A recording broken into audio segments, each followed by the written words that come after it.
Prices جو ہیں وہ کمشنر کراچی کی جانب سے ہر چیز کے جو ہے وہ تعین کر دیا جاتا ہے، جیسے اس میں دودھ ہو، سبزی ہو، فروٹس ہو، چکن ہو، لیکن جب ہم مارکیٹ میں جاتے ہیں تو ہمیں ہر چیز کی پرائسز میں تقریباً 50 سے 60 روپے جو فکس پرائس ہے اس کا ڈفرینس نظر آتا ہے۔ ابھی بھی ہم دیکھ رہے ہیں کہ جو کمشنر کراچی ہیں اور کراچی کی جو انتظامیہ ہے اس کی جانب سے ایک مہم کا آغاز کیا گیا ہے جو کہ گرہ فروشوں کے لیے ہے، اور اس میں 102 گرہ فروشوں کے خلاف جو ہے وہ کارروائی کی گئی ہے، جس پر ابھی تک 6 لاکھ روپے 29,000 روپے کا جرمانہ کر دیا گیا ہے، جس میں گوشت والے بھی شامل ہیں، دودھ والے بھی شامل ہیں، سبزی، چکن، تمام لوگ جو بھی اب اوور پرائس میں چیز بیچے گا اس کے خلاف جو ہے وہ جرمانہ ہوگا۔ تو یہ جرمانے جو ہوتے ہیں اب یہ بھی ایک پورا جو ہے وہ میکینزم ہے، آج جیسے آپ ہنس رہے ہیں ابھی، یہ تو ہم سب جانتے ہیں، لیکن بہرحال چلیں سمبولک کارروائی تو ہوئی۔ سستا ملے گا کہ نہیں ملے گا یہ سوال ہے۔ دیکھیں یہ بھی ایک بڑا مسئلہ ہو گیا، اب ہم کوئی چیز ہم لوگ کیونکہ نکلتے ہیں اب جیسے چکن اٹھا لیں 502 کمشنر سامنے پرائس رکھی ہوئی ہے، میرے خیال سے 580 500 550 سے اوپر ہی چکن اویلیبل ہے، مطلب 50-60 روپے کا اس میں ڈفرینس آپ کو پتہ ہے جس کو آپ بکرے کا گوشت کتنا کیا روپے کلو مل رہا ہے بازار میں؟ 2200 روپے۔ 2200 روپے سرکاری ریٹ کیا ہے؟ 1500-1600 روپے۔ اتنا ڈفرینس ہے؟ جی، اب وہ کیا کہتے ہیں بھائی آپ مجھے اس جو قیمت یہ بول رہے ہیں اس قیمت میں مجھے یہ چیز دلا تو دیں۔ اب بکرا لینے جائیں اس کی قیمت کیا 8,000 روپے؟ نہیں جی، صدقے کا بکرا بھی 10,000 روپے کا ہے، وہ بھی اتنا چھوٹا سا ہوتا ہے۔ ہاں بالکل، وہ بھی اب پہلے 3-3,500 میں جو ملتے تھے وہ اب 10-12,000 روپے میں چلے گئے۔ آپ اور میں جو بکرے کھاتے ہیں وہ صدقے کے بکرے تو نہیں ہیں، وہ 22 سے 23,000 روپے کا اس کو وہ بکرا مل رہا ہے۔ آپ تو بکرا کھا بھی رہے ہیں، اب تو لوگوں تو بکرے بہت سے دور ہو گئے۔ ایک بات یہ ہے کہ یہ دیکھیں لوگوں کی جو ہے نا وہی والی بات ہے، اب اگر ہول سیلر نے 10 روپے بڑھائے ہیں تو ریٹیل میں وہ چیز میں 1 زیرو بڑھ کے 100 روپے بڑھ گئی۔ یہ تو فیکٹ فائنڈنگ ہم کر چکے ہیں، کیونکہ کوئی بھی چیز اٹھا لیں ہم جہاں بھی جاتے ہیں، ریٹیل ہو ہول سیل ہو، اس کے اندر جو قیمت ہے وہاں نظر آ رہی ہوتی، پتہ چلتی، لیکن جیسے ہی وہ آپ اور میرے بیچنے کے لیے ریٹیل مارکیٹ میں آتی ہے ایک بڑا بوم اس میں ہمیں نظر آ رہا ہے۔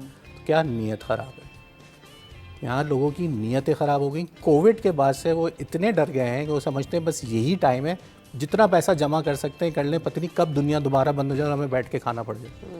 اس کے بعد سے دنیا بالکل چینج ہوئی ہے۔ چینج کیا ہوئی ہے کہ لوگوں کی نیتیں خراب ہو گئی، لوگ ڈرتے بھی نہیں ہیں۔ ایسی رہا ہے اس ملک میں، کوئی ریگولیٹری اتھارٹی کبھی کروا ہی نہیں سکی۔ اب آپ یہ دیکھیں نا جرمانے ہو بھی جائیں گے تو یہ کہاں جائے گا جرمانے کا پیسہ؟ سرکار کی جائے نہیں، کیا فائدہ کیا، مطلب اگر دیکھیں نا ابھی دیکھیں یہ خبر آ گئی، اب آپ اس کو مجھے پڑھتے میں بھی جو ہے نا کوئی انٹرسٹ نہیں آ رہا، کیونکہ ابھی دیکھیں ضلع شرقی میں، ضلع غربی میں 14 گرہ فروش 55,000 روپے لے لیے، اور وسطی میں 1,60,000، مطلب کورنگی میں یہ کہاں لگے گا؟ میں آپ کو بتاؤں کہ کسی مارکیٹ میں نظر آ رہا ہو۔ یہ پتہ ہے کیا بولتے ہیں دکان والے؟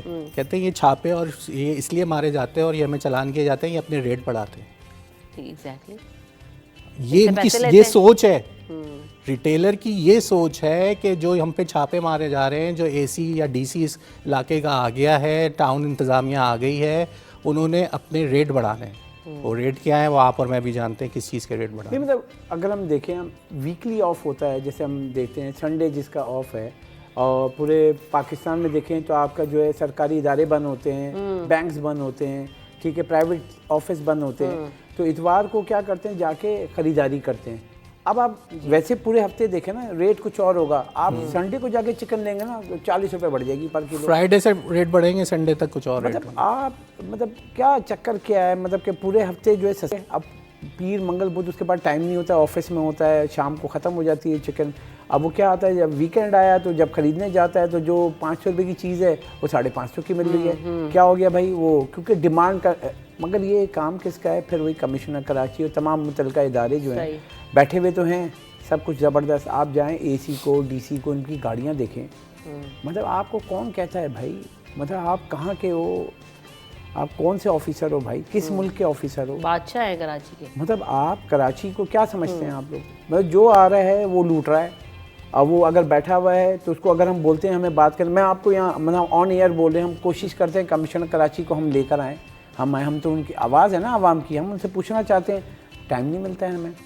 مطلب ہماری پوری ٹیم ابھی تک کسی میڈیا سے انہوں نے بات نہیں کری ہے۔ ملتے نہیں ہیں، دیکھیں پرائس اگر لسٹ آپ جاری کر رہے ہیں، عمل درآمد نہیں ہو رہا ہے تو ہمارا کام کیوں؟ عوام کی آواز ہے، ہمیں کون سوال کرتا ہے؟ عوام، اور اس کے بعد آ کے جو ہے ہم آپ سے کریں گے، آپ ہم سے ملتے ہی نہیں ہیں۔ اب جو سچویشن ہے نا، یہ تمام متعلقہ اداروں کو اس کے اوپر جو ہے دیکھنا ہوگا ہم کیا کر رہے ہیں. تو یہ ہے فارمولا کہ اگر آپ کو چیزیں سستی بیچنی ہیں, کیا اس پہ عمل درآمد کرانا ہے, تو سب کے ساتھ برابر کا سلوک کرنا ہوگا, ہول سیل مارکیٹ میں بھی, ریٹیل میں بھی.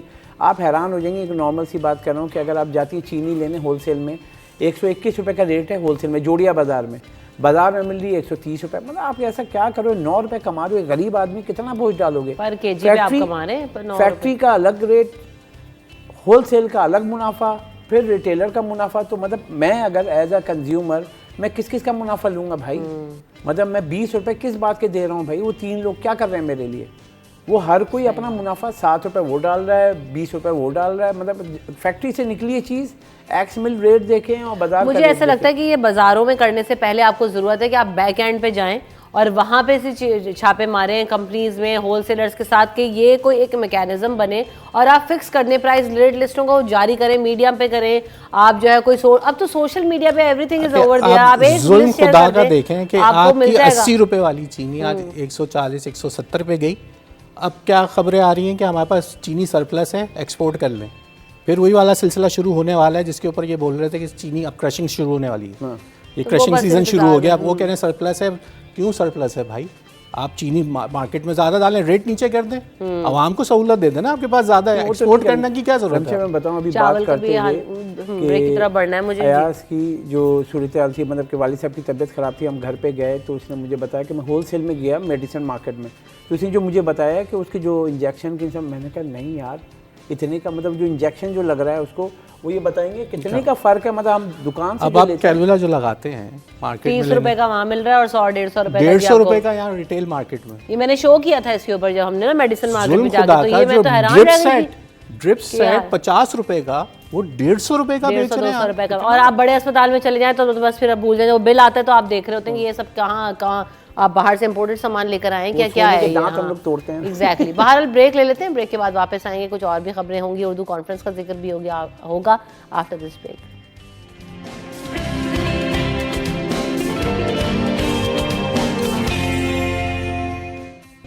سٹی ایٹ 10 میں آپ کو ایک بار پھر کہیں گے خوش آمدید. بات کریں گے کراچی میں اردو کانفرنس کا آغاز ہو گیا. یہ 16ویں اردو کانفرنس ہے جس میں دنیا بھر کے مندوبین, دنیا بھر سے ادیب, شعراء اور جو ادب سے شغف رکھنے والے لوگ ہیں وہ شرکت کر رہے ہیں. تو اردو کانفرنس کا جو ہے وہ آغاز ہوا بڑا اچھا, اور کافی ہم نے دیکھا کہ رونق نظر آئی, اور جو لوگ تھے وہ بڑے انہماک کے ساتھ, بڑے دل کے ساتھ پہنچے, اور غزہ کے لیے خاص طور پر فلسطین کے مظلوم سے اظہار یکجہتی کے لیے 1 منٹ کی خاموشی بھی اختیار کی گئی. اور ایک اور خبر اس میں یہ آئی کہ وزیر اعلیٰ سندھ نے صدر arts council of Karachi Ahmad Shah صاحب کو صوبائی وزیر بھی مقرر کر دیا ہے, کیونکہ وہ ایک اچھا کام کر رہے ہیں, کافی سالوں سے کر رہے ہیں. تقریباً 16ویں یہ کانفرنس ہے, اور کئی برسہ برس سے جو ہے وہ آرٹس کو فروغ دینے کے لیے کراچی میں نہ صرف بلکہ پورے پاکستان میں وہ اس کو لے کر گئے ہیں, اور اچھا جو ہے وہ اپنا جو رول ہے وہ ادا کر رہے ہیں.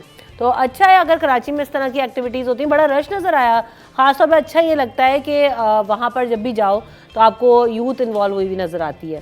تو مجھے یہ چیز اچھی لگتی ہے کہ ہم کہتے ہیں نا کہ انگریزی کے پیچھے ہم بھاگ رہے ہیں اپنی زبان کو ہم فروغ دینے کے لیے, تو ایسے فیسٹیولز بڑا اچھا وہ کر دیتے ہیں. نہیں جیسے کہ ہر سال ہوتا ہے, اور یہ دیکھا جائے تو ہمارے جو اسٹوڈنٹس ہیں ان کو جو ہے اردو کی طرف آگے لانے کے لیے بہت اچھا مواقع ہوتے ہیں اس میں. اور دیکھا جائے تو ہمارے اسکول ہو, کالج ہو, یہ سب بہت انوالو نظر آتے ہیں. اور آپ وہاں پہ جا کے آرٹ کونسل پہ بھی دیکھیں گے نا, تو جو ایکٹیویٹی ہوتی ہے تو آپ جائیں تو مختلف ایکٹیویٹی ہو, ان سب میں جو لوگ آ کے دیکھ رہے ہوتے ہیں وہ ساری. ابھی ہم لوگ بھی پلان کر رہے تھے جو ہمارے ساتھ ہے ڈیکس پہ, تو ہم لوگوں نے کہا کہ نہیں سیٹرڈے کو بھی جائیں گے, ہم سنڈے کو بھی جائیں گے, اگر چھٹی ہوگی سنڈے کو تو تب بھی جائیں گے. بہت اچھے ہم اس میں آ رہے ہیں. میں نے کہا کہ جو سیشن ہے ایک انور مقصود صاحب کا, تو میں نے کہا وہ دل سے بہت ہوتا ہے, تو وہ سننے میں بہت مزہ آتا ہے اور یاد بھی رہتا ہے. اب وہ ایک موقع ہے ہمیں کہ ہم نے کہا چلو چل کے دیکھیں گے. لیکن بہت سارے لوگ جو ہیں اس کو انجوائے بھی کر رہے ہوتے ہیں. آج کل جیسے دیکھا ہے سوشل میڈیا پہ جب وہ چھوٹی چھوٹی کلپس جاتی ہیں تو آپ نے دیکھا ہوگا سب دیکھ کے خوش ہوتے ہیں کہ بھئی یہ چیزیں بھی ہو رہی ہیں. تو انٹرنیشنل طور پہ اگر ہم دیکھا جائے تو لوگ دیکھ رہے ہوتے ہیں کہ ہر طبقہ وہاں پہ آیا ہوا ہوتا ہے, اپنی جو انفارمیشن جو ہے وہ شیئر کر رہا ہوتا ہے. اب شیئر کرنے سے کیا ہوتا ہے کہ اگر میں نے 10 لوگوں کو بتایا وہ 10 لوگ جا کے اور لوگوں کو بتائیں گے. جو شیئرنگ جو ہے وہ انفارمیشن کو جو ہے نا بڑھاتی ہے. ابھی اس دفعہ دیکھیں نا کہ پچھلی بار بھی جو ہے دنیا بھر سے لوگ آئے تھے کافی ممالک سے. اس دفعہ جو انور مقصود صاحب کا آپ نے ذکر کیا تو اس میں گلزار صاحب اور ایک اور جو ہے وہ ایم صدیقی صاحب ہے, کیا نام لے تھے, کل شاہ صاحب شو میں تھے ہمارے ساتھ, تو وہ ان کو بھی لیا گیا آن بورڈ آن لائن, اور انور مقصود صاحب وہ سیشن کنڈکٹ کریں گے. تو اچھا ہے, نہ صرف انڈیا بلکہ نیپال, جاپان, بڑے سارے ممالک انوالوڈ ہیں, یو کے یو ایس لوگ آ رہے ہیں اور حصہ لے رہے ہیں. تو ایک اچھا پروجیکشن جاتا ہے پاکستان کا. ویسی اتنی منفی ہم ابھی خبریں ڈسکس کر کے آئے ہیں, تو ایک اچھا چلیں کوئی سافٹ ویئر امیج بھی بلڈ ہو. یاس اس میں مجھے ایک اختلاف یہ ہے کہ شاہ صاحب نو ڈاؤٹ بہت بہترین کام کر رہے ہیں. ان کے سامنے کوئی بھی آج تک جس طریقے سے الیکشنز ہوتے ہیں ان کے کوئی آتا ہے وہ پینل نہیں کامیاب ہو پاتا, لیکن منسٹری دینے سے بہتر تھا, ان کو کنٹروورشل بنانے سے بہتر تھا اس نے کارکردگی کا کوئی ستارہ دے دیتے. ستارہ امتیاز مل چکا ہے ان کو, ستارہ امتیاز مل چکا. یہ بھی ایک ریکارڈ ہو جاتا ہے کہ ہر سال میں اتنی ان کی جو ہے اچیومنٹس ہیں کہ ان کو ہر سال نامینیٹ ہوتے ہیں اور وہ لے کے جا رہے ہیں. وہ بھی ایک نام ہوتا نا آپ کے, اس کے سامنے کوئی آ نہیں رہا. اب آپ نے ان کو منسٹری دے کے آپ کیوں بھائی 2 ماہ کی آپ کی وہ رہ گئی, آپ نے ان کو منسٹر بنا دیا. ان کے پاس ویسی کام کا بوجھ اتنا ہے, وہ جس طریقے سے لے کے چل رہے ہیں چیزوں کو. اب تو پہلے وہ صرف کراچی یا سندھ تک محدود تھے, اب وہ پنجاب بھی جاتے ہیں, وہ آگے بھی کے پی کے کی طرف بھی لے کے جا رہے ہیں. تھوڑی طرح کام کرنا ہوتا ہے, آپ کو پتہ تو ہے. تو بات یہ دیکھیں, ایک چیز دیکھنے کے لیے, سننے والے کے لیے یا سامنے انٹرنیشنلی وہ ایک نون ہو چکے ہیں. ان کو لوگ اردو یا کانفرنسز یا جو بھی فیسٹیولز کے آرٹس اینڈ کلچر کی وجہ سے ریلیٹ کرنے لگے. شاہ صاحب کا ایک اچھا نام ہے, لوگ جانتے ہیں, ان کی شکل دیکھ کے بہت سارے لوگ آ رہے ہیں اور چیزیں چل رہی ہیں. تو آپ ان کو سیاست میں یا اس طرح کہیں, شاہ صاحب ویسی جو ادھر کی پالیٹکس کے اندر ہے کہ یہ نہ ہو کہ ان کو مزہ لگ جائے اور وہ پالیٹکس میں آ جائیں. تو جو آدمی جہاں کام کر رہا ہے اس کو کر دینا چاہیے, لیکن میرے خیال سے وہیں پہ سپورٹ کر دیتے اور بیک اپ سپورٹ اور اچھی زیادہ کر دیتے. چلیں ٹھیک ہے, یہ اور اچھا ہو جاتا. لیکن وہی والی بات ہے نا کہ اتنا بیگیج تو ہے نہیں ہماری یہاں منسٹریز دیتے ہیں, کوئی مسئلے کی بات ہے نہیں. پولیس وین اور مل جائے گی شاہ صاحب کو, اور کیا ہو سکتا ہے. وہ ویسے بھی پروٹوکولز لے کے چلتے نہیں ہیں, باہر جائے گی. اب تو ضرورت ہے نا, ایک تو وہ کہتے ہیں نا ریڈ بک ہے جس کے اندر جو کچھ چیزیں ایسی ہیں جس کے اندر لے کے چلنی پڑیں گی. وہ تو لازمی ہے کہ منسٹر ہے, جھنڈا بھی لگے گا, پیچھے ایک پروٹوکول بھی ہوگا. وہ تو چلیں انجوائے کر لیں گے 2 مہینے. وزیر اعلیٰ سندھ کی طرف سے ایک اور خبر یہ آئی ہے کہ فلسطینیوں سے مہار کرنے کے لیے انہوں نے فلسطین کے طلبہ کے لیے اسکالرشپ کی منظوری دے دی ہے. تو اس خبر کو کیسے دیکھ رہے ہیں آپ لوگ؟ اس میں کرٹکس کریں گے یا کہیں گے ٹھیک ہے سندھ کے سرکاری تعلیمی اداروں میں جی وہ پڑھیں گے طلبہ, ان کو اسکالرشپ مل جائے گی, فیس بھی دینی نہیں ہوگی, ہاسٹل کے چارجز بھی نہیں ہوں گے, اور فلسطینی طلبہ کے اکاؤنٹس میں جو ہے وہ رقم بھی منتقل کی جائے گی جو ان کو اسٹائپنڈ ملے گا. دیکھیں وہ بہت اس وقت جو صورتحال ہے اس کے لیے ان کے لیے جتنا کریں وہ کم ہے. اب جتنا بھی کیا جا رہا ہے دنیا سے, جتنی ایکسپیکٹیشنز تھیں وہ پوری نہیں ہوئی. سب سے پہلے جو وہاں پہ حالات ہیں اس کے لیے ان کی یہاں سے ایڈ جانا بہت ضروری ہے. وہاں اس وقت 60% جو ہے غزہ جو ہے وہ تباہ ہو چکا ہے, جو رپورٹ آئی ہے کل. اب ان کی تعمیریں نو ہونی ہیں. وہ پیسہ کہاں سے آئے گا؟ کیا وہاں پہ پیسہ جا سکے گا؟ کیا وہاں پہ وہ لوگوں کو جو بنیادی سہولت پانی پینے کا مل سکے گا؟ کیا ان کے لیے وہ تمام چیزیں کس طریقے سے وہ صحیح ہوں گی؟ یہ جنگ بندی ہوگی مزید آگے کہ نہیں ہوگی ابھی بھی نہیں پتہ. ابھی 2 دن کا ایکسٹینشن ہے یا 3 دن کا ایکسٹینشن ہے, اس میں بھی وہ آ کے اپنی کارروائیاں کر کے گئے ہیں. جی ایسے ہی ہے. تو یہ ان کے لیے تو آپ جو بھی کریں اس وقت کم ہے, کیونکہ وہ اس وقت پوری اسلامی دنیا کی طرف دیکھ رہے ہیں اور ہم صرف 4 جھنڈے لے کے اور 4 نعرے لگانے کے علاوہ کچھ نہیں کرتے. اچھا اس میں یہ بھی ہے مزید, جب میں نے اس کو دیکھا ہے تو یہ جو فلسطینی طلبہ ہیں نا, یہ سندھ کی 4 سرکاری جو جامعات ہیں ان میں آلریڈی انرولڈ ہیں. تو ہوگا یہ کہ ان کو اسکالرشپس دے دی گئی ہیں.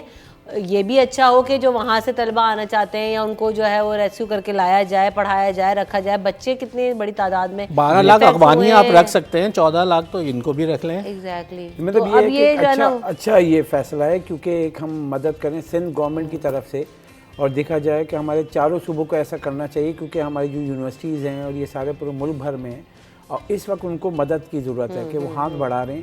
کیونکہ جو وہاں پہ ہوا ہے وہ ایک المیہ ہے, ثانیہ کہیں گے ہم, اور وہ پوری دنیا اگر یونائٹڈ نیشن کی بھی کریں تو میرے طرف سے تو سوالیہ نشان ہے کہ وہ کیا کر رہے ہیں. اتنے بچوں کی جو خبریں آئی ہیں تو آپ یقین کریں کہ دل ہل جاتا ہے. جو آتی ہیں مطلب کہ اور وہ آپ اگر کوئی سوشل میڈیا پہ بھی ڈال رہے ہیں لوگ تو اس کو بلاک کر دے رہے ہیں. مطلب وہ آپ امپیکٹ دیکھیں کتنا پاورفل ہیں وہ لوگ کہ کیا نہیں کر رہے ہیں. مگر یہ کہ اب یہاں پہ یہ ہے کہ جو لوگ جیسے ہم لوگ بھی تھے تو ہم لوگ دوستوں میں یہاں آفس میں بھی ہم لوگوں نے بنایا کہ بھائی کوئی اگر وہ جاتا ہے تو ہم جو مدد کر سکتے ہیں ہم کریں. لیکن ہمارا یہ ہے وہ چیز وہاں پہنچے کہ وہ لوگ ابھی مجبور ہیں, سب کچھ ان کا تباہ برباد ہو گیا ہے کہ رہ نہیں سکتے ہیں, وہ کھائیں گے کہاں سے. اب آپ یہ دیکھیں کہ جو ملک انسانیت کے نام پہ چیمپئن بنتے ہیں, میں وہ ترقی یافتہ ملکوں کی بات کر رہا ہوں, جب یہ شروع ہوا تھا اور جب یو این میں ان کی قرارداد آئی تھی وہ کوئی سسٹین کری یا کسی نے مخالفت کی, وہ مخالفت ملک جو اپنے آپ کو انسانیت کا چیمپئن مانتے ہیں. تو یہاں ان کی انسانیت کی بنیادیں رکھنے والے اپنی طرف سے کہتے ہیں, اور وہ یہ انسانیت نظر نہیں آئی ان کو. یہاں پہ یہ انسان نہیں ہے, ان کے رائٹس نہیں ہیں, ان کو جینے کا حق نہیں ہے. کیا یہ ان کی جگہ نہیں تھی؟ کیا یہ کسی کو نہیں پتا کہ اس کی ہسٹری کیا ہے؟ اور یہ جو لوگ جن کو جگہ دی گئی, جن کو رکھا گیا, وہ آج کہہ رہے ہیں کہ آپ باہر نکلو, یہ ہماری جگہ ہے. یہ کہاں کی انسانیت اور کہاں کی بات کرتے ہیں؟ اب یہ ایک سوالیہ نشان ہے ان ملکوں کے لیے جو ہیومن رائٹس کی بات کرتے ہیں. بالکل ایسے بہت سارے آبجیکشنز یقیناً اس پہ کریٹ ہو رہے ہیں اور ہونے بھی چاہیے. بہرحال اب وقت کیونکہ جو ہے آلموسٹ ختم ہی ہو رہا ہے. ایک اور خبر یہ بھی ہے کہ ہمارے یہاں جو عدالتی نظام ہے یا انصاف ملنے کا نظام ہے اس میں اتنا ڈیلے ہے کہ کراچی کی سیشن عدالت نے 12 سال پرانے مقدمے کا فیصلہ سنایا. جب فیصلہ سنایا تو اس فیصلے سے ریلیٹڈ یا اس مقدمے سے ریلیٹڈ جو 5 افراد تھے وہ دنیا سے ہی چلے گئے اور مر جانے والوں سمیت جو ہے وہ تمام ملزمان کو باعزت بری کر دیا گیا. تو پہلے ہی بری ہو گئے. اب تو یہ حال ہے ہماری یہاں. آپ سسٹم دیکھیں نا. جب سے اور یہ ایک کیس, یہ تو میں خبر کی بات کر رہی ہوں, اتنے کیسے لوگ ہوں گے اور کہ ان کا جو ہے نا پتہ ہی نہیں چلتا ہے, بیچارے چلے جاتے ہیں, کیسز کے فیصلے آتے ہیں نہیں آتے. جیل میں لوگ مر جاتے ہیں اور جب ان کا ٹرائل ختم ہو, جب کیسز چل رہے ہوتے ہیں اس پہ وہ باعزت بری بھی ہو جاتے ہیں لیکن وہ زندہ نہیں ہوتے. یہ دیکھ لینا 5 لوگوں کے, آپ 5 گھرانوں سے آپ کھیل گئے. مجھے قاضی فائز عیسیٰ سے بڑی امید تھی جب یہ مجھے لگ رہا تھا شروع میں جب ہم دیکھ رہے تھے جب وہ چیف جسٹس نہیں بنے تھے, مجھے تھا کہ یہ جب آئیں گے یقیناً عدالتی قانون میں ان میں اندر کوئی نہ کوئی فیصلے ایسے ہوں گے کہ اس میں ریفارمز آئیں گی اور یہ جلد فیصلے ہونے شروع ہوں گے. صحیح. اب مجھے نہیں سمجھ آتا, سوری ٹو سے کنڈیمڈ میں نہیں ہم جانا چاہتے, لیکن فیصلے جلدی کیوں نہیں ہو پا رہے, یہ ایک بہت بڑا مسئلہ ہے ہمارے یہاں. کیسز پینڈنگ میں کیوں, آج ایک وکیل کا جونیئر آ کے بولتا ہے آج وکیل صاحب جو ہے نا ہائی کورٹ میں ہیں تو آج اگلی ڈیٹ دے دیں, جج صاحب ڈیٹ دے دیں. آج آپ کا وکیل بول دے گا, کل میرا وکیل جا کے ہوگا. صدیاں نکل جاتی ہیں, سالوں نکل جاتے ہیں, وہ کیسز کی ڈیٹس نہیں پڑتی, لوگوں کے گواہوں کے بیان قلم بند نہیں ہو پاتے, لوگوں کے گواہ مر جاتے ہیں جس کیسز کے اندر ہوتے ہیں, وہ کیس نہیں چلتا. آپ نے دیکھیں 5 لوگ نہیں, آپ نے 5 فیملیز کو سفر کروایا ہے. جی تباہ کر 12 سال.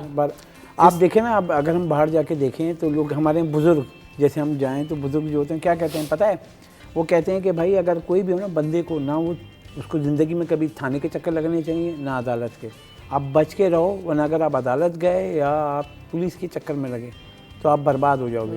اب یہی سسٹم ہم جاتے ہیں باہر ملک میں, آپ جائیں آپ کو ایٹ ڈور اسٹیپ آپ کو پولیس بھی آئے گی, آپ کو جو ہے ججمنٹ بھی آپ کی جو ہے پوری سپورٹ کے ساتھ کہ کیا کیا ایشوز ہیں آپ کا بھی سنا جائے گا, سامنے والے کا بھی سنا جائے گا, جلد از جلد اس کا فیصلہ ہوگا.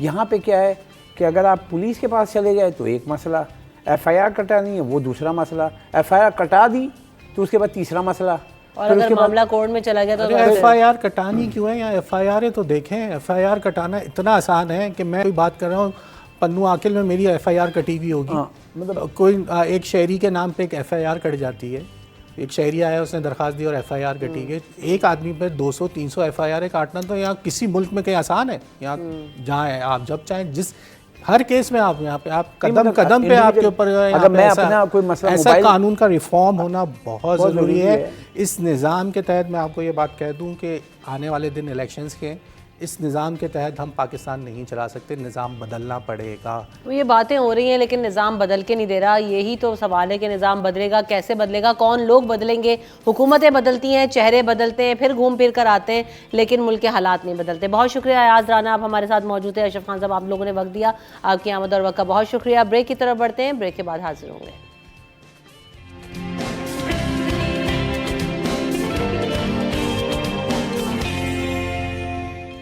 سٹی ایٹ 10 میں آپ کو ایک بار پھر کہیں گے خوش آمدید. اور جیسے کہ ہم دیکھ رہے ہیں کہ آج جمعے کا دن ہے, جمعے کا دن بابرکت دن ہوتا ہے, فضیلتوں کا دن ہوتا ہے. اس دن ہم دیکھتے ہیں کہ خاص طور پر جو جمعے کی نماز ہے یا اس دن کی اہمیت کو دیکھتے ہوئے ہم خاصا اہتمام کرتے ہیں. اور یقیناً اس کی اہمیت بھی اتنی زیادہ ہے کہ جس جمعے کے دن جب آپ جو دعائیں مانگتے ہیں زیادہ سے زیادہ کثرت کے ساتھ آپ درود شریف پڑھتے ہیں اور جب اس کو پڑھ کے دعا مانگتے ہیں تو آپ کی دعائیں جو ہیں وہ قبول ہوتی ہیں. تو اس دن کو ضائع نہ کریں, اس دن کو اچھے طریقے سے یوز کریں, اس دن کو اللہ تعالیٰ کی عبادتوں میں جو ہے وہ سرو کریں اور اپنے لیے دعاؤں کا اہتمام کریں. اسی پر بات کرنے کے لیے ہمارے ساتھ علامہ صادق نقشبندی صاحب موجود ہیں. آپ کو ویلکم کرتے ہیں شو میں. کیسے ہیں علامہ صاحب؟ الحمدللہ. رمضان کے بعد اب ملاقات ہو رہی ہے آپ جی سے, جی جی طبیعت ٹھیک ہے؟ اللہ کا احسان ہے, بزرگوں کی دعائیں ہیں. میری طرف اشارہ کر کے کیوں کہہ رہے ہیں بزرگوں کی دعائیں؟ علامہ صاحب ابھی جمعے کا آج دن ہے اور یقیناً بڑا بابرکت دن ہے, فضیلتوں کا دن ہے, تو نماز بھی پڑھتے ہیں, تیاری بھی ہوتی ہے, لیکن اس کے ساتھ ساتھ کون سی ایسی خاص عبادات ہیں, کون سی ایسی چیزیں ہیں جن کا ہمیں اس جمعے والے دن اہتمام کرنا چاہیے؟ دیکھیں, جمعے کا دن کا اہتمام جو ہے نا ہم کرتے ہیں اذان خطبے کے وقت میں ہم بھاگتے ہیں مسجد کی طرف. جی. جبکہ بزرگوں کا طریقہ تو یہ تھا کہ وہ صبح کے ٹائم پر اندھیرا ہوتا تھا, اس اندھیرے میں وہ نکلتے تھے جمعے کی نماز کے لیے, جمعے کی مسجد کے لیے نکلتے تھے. حتیٰ کہ بعض تو ایسے بھی تھے جو اگر جمعے کا دن نماز کے لیے اگر پہنچتے ہو, اگر 3-4 افراد پہلے پہنچے ہوئے ہوتے تو وہ افسوس کرتے کہ ہائے افسوس کہ میں ان کے بعد پہ پہنچاؤں. تو یہ جمعے کا دن کی اہمیت کا تو یہ عالم ہے کہ بعض احادیث میں تو یہ آیا کہ عید الفطر سے بھی بڑھ کر مقام جمعے کا دن کا ہے. وجہ اس کی یہ ہے کہ جمعے کا دن جو ہے حضور نے فرمایا کہ قیامت برپا ہوگی, اور جمعے کی دن جو ہے وہ حضور نے ایک مقام پر فرمایا کہ اس دن ایک ایسی گھڑی ہے کہ اس گھڑی میں جو دعا مانگی جائے وہ اللہ کے بارگاہ میں قبول ہوتی ہے. اب آپ کہتے ہیں دعا قبول ہو, دعا قبول ہو, دعا قبول ہو, میں یہ مانگوں مجھے مل جائے. حضور نے تو ہم کو بتا دیا کہ بھئی جمعے کا دن ہے تو اس کو بندہ ضائع نہ کرے. بلکہ ایک حدیث شریف میں تو یہ آتا ہے, ابو یعلا شریف کتاب کا نام, اس کے اندر یہ حدیث ہے کہ جیسی مغرب جاتی ہے جمعرات کی اور جمعہ کا آغاز ہوتا ہے تو ہر 1 گھنٹے میں اللہ تعالیٰ 6 لاکھ افراد جن پر جہنم واجب ہو چکی ہوتی جمعے کی برکت سے ان کی بخشش فرما دیتا ہے. تو اب بتائیے کہ گھنٹہ 60 منٹ اور 6 لاکھ افراد, یعنی رفتار سیکنڈوں سے بھی زیادہ تیز چل رہی ہے خدا کے بارگاہ ہمیں بخشش کے ذریعے کو حاصل کرنے کا. سوال یہ نا کہ بخشش طلب تو کرے کوئی. رحمت حق بہانہ می جویت, خدا کی رحمت تو بہانہ ڈھونڈ رہی ہے. صحیح بات. اب معاملہ یہ کہ خدا تعالیٰ کی طرف سے ہمیں موقع مل رہا ہے, بشارت میرے آقا صلی اللہ علیہ وسلم عطا فرما رہے ہیں, عنایت فرما رہے ہیں. اب ہم مسلمان, ہم اپنے آپ کو ایمان کے دعویدار, ہمارا طریقہ ہونا یہ چاہیے کہ جمعے کے آنے سے پہلے استقبال ہو. جیسے عید آتی ہے ہم استقبال کرتے ہیں, عید الفطر, عید الاضحیٰ, مبارکباد دیتے ہیں, اچھا لباس پہنتے ہیں, خوشبو لگاتے ہیں. بلکہ بعض علماء نے تو جمعے کے دن غسل کرنے کو فرض تک کہا, جبکہ حکم یہ نہیں ہے. حکم تو یہ کہ سنت ہے غسل کرنا, مگر اتنی اہمیت دی گئی ہے. پھر اس دن جو ہے حضور نے فرمایا الجمعۃ عید للمؤمن, کی جمعہ مومن کے لیے عید کا دن ہے. تو اب اتنا برکت والا دن. پھر یہ جو دعا کی قبولیت کے بارے میں یہ بھی فرمایا گیا کہ جس وقت جو خطبہ دینے کا جو ٹائم ہوتا ہے, یا نماز کے بعد کا جو ٹائم ہوتا ہے, یا عصر کی نماز سے کے بعد کا جو ٹائم ہوتا ہے, یہ جو حضور نے فرمایا نا کہ جو جمعے کی دن دعا قبول ہوتی ہے, تو اس میں 2 اوقات کے بارے میں زیادہ راجح قول ہے, زیادہ امید ہے. تو اس لیے بندے کو چاہیے کہ کثرت سے درود پڑھے, اہتمام کرے, جمعے کے آغاز سے, جمعے کی اذان سے پہلے پہنچے. میرے والد صاحب سندھ کے رہنے والے ہیں, جنگشائی کے. ہمارے یہاں پر والد صاحب کے یہاں خطاب سننے کے لیے لوگ 11 بجے مسجد میں آ کر بیٹھ جاتے ہیں, 12 بجے مسجد میں آ کر بیٹھ جاتے ہیں. کراچی کے اندر تو معاملہ یہ ہے کہ اچھا, اس کا ثواب کتنا ہے؟ جی ہاں بالکل, بات تو ہے نا کہ اس کا ثواب اور اجر اتنا ہے کہ ہم اس کو امپورٹنس ہی نہیں دیتے. ایک تو آپ مسجد میں آ کر بیٹھے, وہ بیٹھنا بھی آپ کے لیے ثواب, چونکہ آپ انتظار نماز ہیں. حدیث شریف میں آتا ہے جو نماز کے انتظار میں جتنی دیر بیٹھا ہوتا ہے اس کو یوں سمجھو اس کو نماز ہی کا ثواب مل رہا ہے. سبحان اللہ. اور دوسرا یہ ہے کہ اللہ کے گھر میں, حضور نے فرمایا کہ جس کو اللہ کے گھر میں جو ہے وہ سکون ملتا ہے وہ اس کی ایمان کی علامت ہے. آج ہم مسجد میں آتے دیر سے ہیں, جاتے بہت, بھاگتے بڑی جلدی ہے. ہم کو ایسا لگتا ہے جیسے کہ بس یہ منافقت کی علامت ہے. منافق کو مسجد میں سکون نہیں ملے گا. مومن کو تو ایسا سکون ملے گا کہ آپ یوں سمجھے کہ اس کو آپ 5 اسٹار ہوٹل میں لے آئے, کسی محل میں لے آئے, اسی طرح اس کو اللہ کے گھر میں سکون ملے گا. تو اسی لیے بندے کو چاہیے کہ جمعے کے دن کثرت سے درود کو رکھے, اذان ہونے سے پہلے پہلے مسجد پہنچے, اچھا لباس پہنے, بچوں کو امامہ پہنا کر سجاوٹ کرا کر اور درود پاک کی کثرت کرتے ہوئے اللہ کے گھر کی طرف جاتے ہوئے خوشی کا ایک کیفیات کو محسوس کرتے ہوئے کہ بس یہ رسمن نہیں منائے, محبت سے منائے تاکہ اس کی برکتوں کو وہ سمیٹ سکے. اب جیسے آپ نے ذکر کیا نا کہ بچوں کو بھی بھیج کے اور تیار کر کے تیاری کرانا بہت زیادہ ضروری ہے. عموماً ہم گھروں میں یہ پریکٹس دیکھ رہے ہوتے ہیں کہ بڑے تو نماز پڑھنے کے لیے چلے جاتے ہیں, لیکن جو بچے ہوتے ہیں وہ ایسی گھر میں گھوم رہے ہوتے ہیں, اور جب تک آپ بچپن سے ان کو عادت نہیں ڈالیں گے اور جمعے کی اہمیت کے بارے میں, نماز کی اہمیت کے بارے میں, یا مسجد جانے کے آداب نہیں سکھائیں گے تو وہ بڑے ہو کر کیا مسجد جائے گا بچہ, یا آپ ایکسپیکٹ کر لیں کہ جی اب یہ لڑکا ہمارا نماز نہیں پڑھتا. تو آپ نے عادتیں ڈالی نہیں بچپن سے. تو یہ تیاری کرانا, بچوں کی اس کی اہمیت بتانا, اور والدین اگر والد مسجد جا رہے ہیں, والدہ گھر میں اہتمام کریں تو بچیوں کو بھی اسی طرح سے پریکٹس کرائیں. بچوں کے لیے کتنی لرننگ ہے اس ڈے میں؟ دیکھیں ایک بات تو یہ ہے کہ بچوں کی یہ لرننگ, بچوں کی تربیت خالی جمعے کا دن نہیں ہے, بلکہ اس کی آغاز ولادت سے. نہیں, ہمارا یہ ہے نا کہ ہم یہ کہہ رہے ہوتے ہیں جی چلو یہ تو چلے جائیں گے, بچے تو ہیں ابھی کر لیں گے, ابھی میں ان کو نہلا دوں, آپ سیکنڈری کر دیتے ہیں بچوں کو, پرائمری آپ کا ہونا چاہیے. ہاں بالکل. اصل میں یہ ہے کہ تربیت کے حوالے سے یہ ہے کہ آپ اس کی اہمیت کو بتائیں, علماء کی جو ہے بیانات سنوائیں اور لوگوں کو اویئرنیس دیا جائے. حتیٰ کہ ابھی میں چند دن پہلے اپنے والد صاحب کے ساتھ گیا تھا, پشاور بھی جانا ہوا, وہاں ایک شاہ صاحب سے ملاقات ہوئی اور ان کے بیٹے کا ایک محفل کوئٹہ گئے تھے, وہ لوگ وہاں سے واپس آ رہے تھے, ایکسیڈنٹ ہوا, بیٹے کا انتقال ہو گیا. بیٹے کا گاڑی سے ایکسیڈنٹ میں جو ہے نوجوان بیٹے کا انتقال ہوا, اور جیسے انتقال ہوا رات کا ٹائم تھا اور پہنچے تو ان کو گاڑی میں بٹھائے تو ان شاہ صاحب کے کپڑے وپڑے میں خون لگا. آپ نے کہا میرے پرانے کپڑے جو محفل میں پہن کر گیا تھا وہ 2 چینج کیا اور کہا پہلے عشاء کی نماز پڑھو. نوجوان بیٹا, ایک بیٹے کی گھٹنے کی ہڈی ٹوٹ گئی ہے, ایک بیٹا جو ہے وہ اس وقت جو ہے وہ انتقال ہوا, نوجوان بیٹا, اور وہ کہہ رہے ہیں سب کچھ ہو جائے گا, عشاء چلی گئی تو دوبارہ نہیں ملے گی. ان سے پھر ملاقات جب ہوئی تو انہوں نے کہا میں اپنے بچوں کی تربیت میں ان پر سختی تھی کہ نماز میں وہ ناغہ نہیں کریں گے, اور نہیں تو میں ان کو ڈنڈے سے بھی مارتا تھا. اور دیکھیں سختی کے ساتھ عمل ضروری ہے, یہ نہیں کہ آپ خالی بچوں کو کہتے رہیں, خود آپ بیٹھے ہوں جی بستر پہ اور آپ بچوں کو چاہیں کہ ایسا کر لیں, تو یہ بھی نہیں ہو سکتا ہے. کالر بھی ہمارے ساتھ, ان کو بھی شامل کر لیتے ہیں. السلام علیکم, کالر کہاں سے گفتگو کر رہے ہیں؟ وعلیکم السلام. رمشا کیسی ہیں آپ؟ میں ٹھیک ہوں. آیا آپ بتائیے آپ کیسے ہیں؟ آپ کو اور مفتی صاحب کو بہت سلام, اور مفتی صاحب سے ہم بہت کچھ سیکھتے ہیں اور ہمیں سب کو چاہیے ہم اپنے عالموں کی عزت کریں. بات یہ کال ڈراپ ہو گئی ہے, آیا آپ پھر کال کر لیجئے گا اور اپنے سوال کے ساتھ ضرور حاضر ہوئیے گا. تو اب میں یہ بھی پوچھنا چاہ رہی تھی علامہ صاحب آپ کہ ایک تو جمعے کے دن آپ نے نماز ادا کر لی, لیکن ساتھ ساتھ دعا کا اہتمام کس طرح سے کرنا ہے؟ درود شریف کا کہتے ہیں کہ کثرت سے پڑھیں, تو کون سا درود شریف پڑھ سکتے ہیں؟ کوئی بھی درود شریف پڑھ سکتے ہیں یا خاص اس دن کے لیے کچھ مختص ہے؟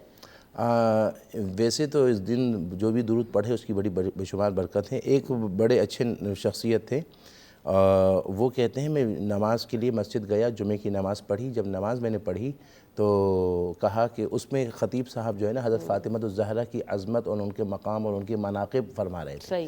کہا جب سنا تو میرا دل باغ بہار ہوا. کہا کہ جب جمعے کی نماز پڑھی تو نماز کے بعد وہ کہتے ہیں کہ میں جو ہوں نا میں نے وہیں بیٹھ کر وہیں پر میں نے نماز جمعہ کے بعد وہیں مسجد میں نوافل پڑھے, اور پڑھنے کے بعد میں نے اللہ کے بارگاہ میں کہا کہ یہ سارے نمازوں کا تحفہ میں فاطمہ الزہرا کے بارگاہ میں پیش کرتا ہوں, اور عرض کیا کہ حضرت فاطمہ آپ حضور کے بارگاہ میں سفارش کریں کہ میرے لیے ولایت کا رستہ کھلے. اب عرض کیا یہ حال دل سنا دیا. اس کے بعد کچھ ٹائم گزر گیا, 2 مہینے 1.5 مہینے کے بعد ان کی بھابھی جرمن میں ہوتی تھی, صوم و صلات کی پابند تھی, ان کا خط آیا اور اس میں یہ آیا کہ بھائی جو ہے وہ خواب میں فاطمہ الزہرا تشریف لائی تھی اور انہوں نے کہا تھا کہ تمہارے بھائی جو ہے ان کا جو ہے وہ نوافل ہمیں پہنچ گئے, اس کا ثواب پہنچ گیا ہے, اور ہم نے اپنے والد ابا کے بارگاہ میں سفارش کر دی ہے. اس کے بعد جو ہے وہ سلسلہ روحانیت اتنا ان کے لیے کھلا کہ وہ پھر ولایت کے مقام پر پہنچے. تو یہ ابھی میرے ذہن میں ان کا نام نہیں آ رہا, بہت مشہور شخصیت ہے, انہوں نے وہ کیا کہتے ہیں بہت مشہور وہ ہے یہ, اور خاص کر کے لوگوں نے بہت سنا ہے، میں بھی اکثر بیان میں بولتا رہتا ہوں، مگر ابھی نام اچانک ذہن یاد سے آ نکل جائے گا جب گیا، آپ تو میں عرض کر رہا تھا اسی طرح بندے کو چاہیے کہ کچھ نہ کچھ پڑھے نماز کے بعد، چونکہ حدیث شریف میں آتا ہے جمعے کی نماز کے بعد جو عصر تک بیٹھ کر عبادت اور ریاضت کرتا ہے، حضور فرماتے اللہ اس کو عمرے کا ثواب عطا فرماتا ہے، اور جو مغرب تک بیٹھتا ہے، جو نماز پڑھی، نماز پڑھنے کے بعد وہ تسلسل سے عبادت میں، دعاؤں میں، ذکر میں، تسبیحات میں، نوافل میں، عصر کے بعد نفل پڑھنا منع ہے، مگر یہ کہ جمعے کے بعد سے تو عصر تک جو ٹائم ہے وہ گریہ وزاری میں کرے، کیونکہ خدا کے گھر میں بیٹھے ہوئے ہیں، صحیح بات، خدا سے مانگ رہے ہیں، قبولیت کی گھڑیاں ہیں، تو حضور فرماتے ہیں جو مغرب تک کنٹینیو بیٹھتا ہے، دعائے استغفار، دعائیں مانگتا ہے، اللہ اس کو حج کا ثواب عطا فرماتا ہے۔ سبحان اللہ، عمرے اور حج کے ثواب کے لیے آپ دیکھیں نا کہ گھر بیٹھے آپ حاصل کر سکتے ہیں، مسجد میں بیٹھ کے حاصل کر سکتے ہیں۔ کالر بھی آ گئے ہمارے ساتھ، السلام علیکم۔ السلام علیکم۔ وعلیکم السلام۔ جی کیا پوچھنا چاہتے ہیں، کیا نام ہے آپ کا؟ میرا نام ہے کامران خان۔ جی کامران، مجھے سر یہ میرے 8 مہینے ہو گئے سر، یہ میری مطلب بیماری صحیح نہیں ہو رہی ہے۔ کیا بیماری ہے آپ کو؟ آتی ہے اور ایک چلی جاتی ہے، بہت سستے صدقات وغیرہ اللہ معاف کرے، بہت کچھ کیا ہے، بس اللہ پاک دیکھنے کوئی سایہ ہے یا کیا چیز ہے تو آپ بتا دیں تو۔ اچھا آپ ہمارے ساتھ لائن پر ہی رہیے گا، علامہ صاحب آپ کچھ پوچھنا چاہتے ہیں ان سے؟ دیکھیں لگ تو یہ رہا ہے کہ شیطانی چیز کھلائی گئی ہے، جس کی وجہ اگر شیطانی چیز اگر کسی کو کھلا دی جائے تو عام طور پر پھر خون میں خرابی واقع ہو جاتی ہے، پھر وٹامن کی کمیاں ہوتی ہیں، پھر کمر میں درد شروع ہو جاتا ہے اور جسم میں درد بڑھتا چلے جاتا ہے، دوائیوں کا فرق فائدہ نہیں ہوتا، اگر ہوتا ہے تو ٹیمپریری ہوتا ہے، پھر وہی حالت ہو جاتی ہے اور اندر سے بندہ گھلتا چلا جاتا ہے۔ تو اس کے لیے ایک طریقہ تو یہ کہ سورہ فاتحہ کو اگر یہ اپنا نام اپنی والدہ کا نام لے کر 1.5 لیٹر بوتل میں دم کرے، اس نیت سے کہ فلاں کامران بن فلاں میرے یہ جو بیماریاں ہیں یہ ختم ہو جائے، اس حوالے سے اگر جادو ہے، اگر کھلائے ہوئے اثرات ہو، جو خون میں بیماریاں ہوں وہ سب کے سب ختم ہو جائے، چونکہ حضور نے فرمایا کہ جو ہے سورہ فاتحہ میں شفا ہے، اور سورہ فاتحہ کو 100 مرتبہ پڑھیں، پانی میں دم کرے، وہ پانی پھر 24 گھنٹے کے اندر اس کو پی کر ختم کریں، صحیح، جب اگلا دن آ جائے تو اسی طرح کریں۔ تو یہ ہے کہ اللہ نے چاہا اس کی برکت سے جو ان کی جو اندرونی بیماریاں ہیں اللہ نے چاہا آسان ہوتی چلی جائے گی۔ بالکل ایسے تو کامران آپ نے سنا، اب جو ہے نا اس پر عمل ضرور کیجیے اور کنسسٹنسی کے ساتھ کرنا ضروری ہے، کسی بھی چیز کو اگر آپ کریں تو وہ ضروری ہے۔ تو ہم واپس آ جاتے ہیں، ہم بات کر رہے تھے جمعے کے دن کے حوالے سے، تو کوئی خاص درود پڑھ سکتے ہیں، کوئی خاص اذکار کر سکتے ہیں؟ دیکھیں ایک تو درود شریف تو کوئی بھی پڑھا جائے، مگر یہ ہے کہ جو خاص کر کے ایک دفعہ ایسا ہوا کہ میرا ارادہ بنا، میں چونکہ سلسلہ ہمارے مرشد ہیں سید غلام حسین شاہ کمبر والے، تو ہمارے مرشد نے مجھے ایک درود شریف دیا اور فرمایا کہ 200 مرتبہ اگر اس کو پڑھا جائے، اور اس کو اگر 200 مرتبہ اگر اپنے توجہ کے ساتھ، حضور قلب کے ساتھ، بارگاہ مصطفیٰ کا تصور کر کے، دل کی اتھاہ گہرائی سے حضور کے بارگاہ کا تصور کر کے اگر 200 مرتبہ پڑھو تو چند ہفتے میں زندگی کے اندر ایک تبدیلی آتی ہے۔ تو اب وہ درود شریف جو ہے، وہ درود شریف میں عرض کرتا ہوں، اللہ کرے جو پڑھنا چاہے اس کو ذہن نصیب، اور بزرگوں نے فرمایا کہ اس کو پڑھنے والے کو حضور علیہ السلام کا دیدار نصیب ہوتا ہے، یہاں تک فرمایا کہ اس درود شریف کو پڑھنے والا جب کثرت سے پڑھتا ہے تو ایک وقت وہ آتا ہے، مگر توجہ حضور قلب اور بڑے، تو ایک وقت وہ آتا ہے کہ وہ خواب تو خواب، بیداری میں بھی اس کو دیدار نصیب ہوتا ہے، یعنی یہ مقام کے بارگاہ میں، حضور کے بارگاہ میں، بیداری میں، جس کو حضوری کہا جاتا ہے کہ بارگاہ مصطفیٰ میں حاضر ہونے کی سعادت حاصل ہوتی ہے، وہ درود شریف یہ اللہم صلی علی سیدنا محمد النبی الامی الطاہر المطہر وعلی آلہ وسلم۔ یہ دلائل الخیرات کی جو حدیث کی ایک کتاب ہے جس میں احزاب حزب ہیں، اس میں یہ درود شریف موجود ہے۔ اب چونکہ یہ درود شریف اتنا ہے کہ اس کو 1000 دفعہ پڑھنے میں 1.5 گھنٹہ لگتا ہے، میری خواہش یہ ہوئی کہ میں 1.25 کروڑ درود شریف پڑھوں، اب چونکہ اور وظائف کی وجہ سے 1.25 کروڑ یہ پڑھنا مشکل ہو رہا تھا، تو ایک بزرگ سے میں ملا، ان سے میں نے کہا کہ حضرت میری سوچ یہ ہے کہ میں صلی اللہ علیہ وسلم جو 15 منٹ میں 1000 میں پڑھ لیتا ہوں، میں نے سوچا میں اس کو اگر میں 3000 دفعہ بھی رکھوں تو تقریباً جو ہے 10-11 سال میں اگر روزانہ رکھوں نا تو 1 کروڑ 1.25 کروڑ ہو جائے گا۔ میں نے کہا حضرت میں سوچ رہا ہوں کہ یہ میں پڑھ لوں تو تاکہ 1.25 کروڑ ہو جائے، جیسے ہم نے علامہ اقبال کا سنا کہ 1.25 کروڑ پڑھا تو اللہ نے ان کو بڑا مقام دیا اور بڑا اللہ نے کرم فرمایا، تو ایک وہ ہوا۔ تو ان بزرگ نے بڑی گہری بات فرمائی، انہوں نے فرمایا کہ آپ اس کو 1.25 کروڑ پڑھ کر بھی اس درود کا مقابلہ نہیں کر سکتے جو آپ کے سلسلے کا درود ہے. جس سلسلے کا جو درود ہے نا اس میں آپ کے مشائخ کا جو فیوز و برکات ہے نا وہ اس میں شامل ہے. ہر چیز کی ایک الگ اہمیت ہے نا, تبھی تو الگ الگ ہے, ورنہ تو پھر اس کے الگ الگ ہونے کی ضرورت ہی نہیں تھی. کالر اور ہے ہمارے ساتھ. السلام علیکم. ایک تو آپ سے درخواست کی یہاں بات کر رہا ہوں کہ درخواست کی تھوڑا سا کوئی لینڈ لائن نمبر اپنا دے دیں, کیونکہ اس کی وجہ ہے کہ آپ سے کوآرڈینیٹ نہیں ہو پاتا اس سسٹم کے تحت آپ سے. تو آڈیو انجینئرس کو آپ یہ ذرا کہہ دیجیے گا تھوڑا سسٹم ضرور کر لیتے ہیں. مفتی صاحب سے دیکھیں صاحب بات پڑی ساری آپ نے جیسے کہی نا, دیکھیں ہماری پرائرٹیز کیا ہے. ہماری پرائرٹیز ہے کہ ہمارا بچہ بہت ہائی فائی اسکول میں پڑھ لے, بہت اچھی ڈگری لے لے, لیکن ہم نے جب جس طرف ہم لے جاتے ہیں نا بچوں کو اسی طرف جاتے ہیں. ہم نے کبھی نہیں کہا کہ صبح اٹھ کے نماز پڑھ لو بیٹا, اور میں خود میرے والد بڑے اہتمام کے ساتھ نماز صبح پڑھتے تھے اور میں بھی پڑھتا ہوں, لیکن میں خود اس پہ نادم ہوں کہ شاید میرا ایک بیٹا تو پڑھ لیکن ایک بیٹا اس طرح نہیں جاتا جس طرح بس وہ جاتا ہے اور وہ 2 رکعت پڑھ کے بھاگ جاتا ہے. ایک تو یہ کہ ہمیں ماحول کتنا بنانے کی ضرورت ہے, پیرنٹس کی کتنی بڑی ذمہ داری. دوسری بات مجھے مولوی صاحب سے یہ پوچھنی ہے کہ جیسے سورہ کہف کی اہمیت کیا ہے, اس کو پڑھنے سے کیا فضائل ہوں گے, اور کیا جمعے کی نماز کے بعد اس کو پڑھنا بہتر ہے, اور اگر پوری نہیں پڑھ سکے تو ہم کن آیات کو ہم پڑھ کے اس کو اس کی فضیلت حاصل کر سکتے ہیں. بہت اچھا سوال آپ نے کیا ہے, دونوں سوال آپ کے بہت بجا, بہت شکریہ آپ نے کال کیا. پہلی بات تو وہی ہم جو بات کر رہے تھے کہ بچوں کے لیے ماحول بنانا پڑتا ہے اور ان کو اس کی اہمیت کے ساتھ اجاگر کرنا. جو بچے نہیں جاتے ان کو کیسے کنونس کر سکتے ہیں, بہت سارے لوگ نہیں جاتے نماز. اصل میں پہلی بات یہ ہے کہ بندہ قال سے بولنے سے کم سیکھتا ہے, حال سے زیادہ سیکھتا ہے. کہ بھئی ماں باپ کے پیرنٹس کے جو عادتیں ہوتی ہیں نا ان سے وہ سیکھتا ہے. تو ایسی صورت میں اگر آپ چاہیں کہ آپ کا بچہ اللہ اللہ کرے تو آپ بھی اللہ اللہ کرنا شروع کر دیں. آپ کو دیکھ کر لسنر آلویز لرنر, سننے والا ہی سیکھنے والا ہوتا ہے. تو ایک تو یہ ہے کہ ماں باپ کنٹینیوٹی کے ساتھ عبادت اور وہ کریں. آج صبح فجر میں ہم اپنے صبح اسکول کے لیے تو بچے کو اٹھاتے ہیں, مگر بدبختی ہماری اور کمزوری ایمان کی وجہ یہ ہے کہ ہمارے فجر کی اذان نماز کے لیے نہیں اٹھاتے بچے کو. حتیٰ کہ اب تو وقت ایسا چل رہا ہے کہ آپ اٹھے تو آپ اسکول کی بچہ اسکول کی تیاری بھی کر سکتا ہے, نماز بھی, پھر بھی ماں وہاں پر اس کی لنچ کی تیاری میں لگ جائے گی, مگر 2 بول نہیں بولے گی کہ اے بیٹا, یا باپ نہیں بولے گا کہ بیٹا نماز پڑھ لو.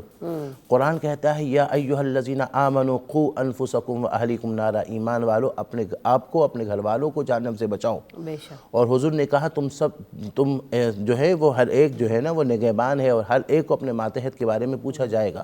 تو یہ باپ کی ذمہ داری ہے کہ صبح خود بھی اٹھے اور اپنے بچوں کو بھی اٹھائے. جو آفس جا رہا ہے بیٹا یا اسکول جا رہے ہیں بچے تو ان کو پابندی سے بھیجیں. اور یہاں پر یہ ہے کہ جس چیز کی عادت بنے گی وہ عادت میں پختگی آئے گی, اور ایک وقت آئے گا کہ پھر آپ کو بولنے کی ضرورت نہیں ہوگی, وہ خود کرے گا. تو اب یہ ہے کہ ایک تو آپ اپنی روٹین بنائی جائے اور اس کے ساتھ ساتھ بچے کو عادت بنائیں. تیسرا, بندہ مانوس ہوتا ہے یا تو اس کی بشارت سن کر یا اس کو نہ کرنے پر اس کے وعیدات سن کر. جب پتہ چلے کہ اگر نماز چھوڑ دیں تو قرآن نے کہا ہلاکت ہے, فویل للمصلین, ہلاکت ہے ان نمازوں کی. تو اب یہ ہلاکت بتایا جائے. حضور نے فرمایا کہ نماز الصلاۃ عماد الدین, نماز دین کا ستون ہے. اب یہ نہ پڑھنے والوں کو فرمایا کہ ہارون اور قارون اور فرعون کے ساتھ اس کا نتیجہ ہوگا. اصل یہ کہ آپ بچوں کے ساتھ وقت لگائیں, ٹائم اسپینڈ کریں, ان کو کاؤنسل کریں, تو پھر وہ جو ہے نا وہ اگری کر سکیں گے اور ہوگا. مجھے یہاں پر بریک کی طرف بھی پڑھنا ہے. بریک کے بعد جب واپس آئیں گے تو سورہ کہف کا بھی ذکر کیا اور اس حوالے سے بھی بات ہوگی کہ جمعے کے دن بہت اہم ہے اور اس کا اہتمام کب کر سکتے ہیں, کیسے پڑھ سکتے ہیں, اس پر بات ہوگی آفٹر دس بریک. اور ساتھ ساتھ آپ کی کالز بھی لیں گے تاکہ اگر آپ کچھ وظیفے وغیرہ پوچھنا چاہتے ہیں, کچھ دعاؤں کا اہتمام کرنا چاہتے ہیں تو ضرور پوچھیے. علامہ صاحب ہمارے ساتھ موجود ہوں گے بریک کے بعد.